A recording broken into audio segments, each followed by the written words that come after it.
क्या आपने कभी सोचा है कि मॉडर्न दुनिया इतनी एडवांस्ड होने के बावजूद लोगों को अंदर से खाली क्यों महसूस होता है?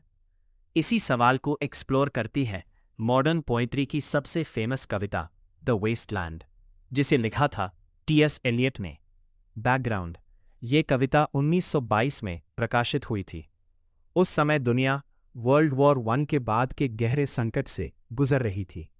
युद्ध के बाद समाज में निराशा, आध्यात्मिक खालीपन और कल्चरल डिक्लाइन दिखाई देने लगा था। एलियट ने इसी स्थिति को वेस्टलैंड यानी बंजर भूमि के रूप में दिखाया।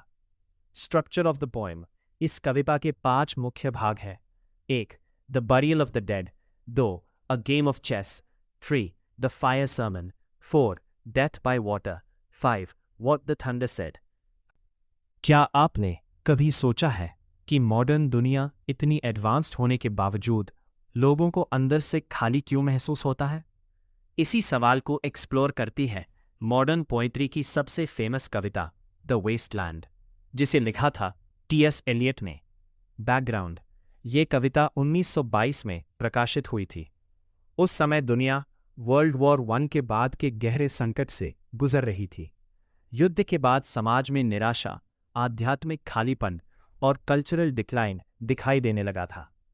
एलियट ने इसी स्थिति को वेस्टलैंड यानी बंजर भूमि के रूप में दिखाया। स्ट्रक्चर ऑफ द पोएम: इस कविता के 5 मुख्य भाग हैं। 1. The burial of the dead. 2. A game of chess. 3. The fire sermon. 4. Death by water. 5. What the thunder said.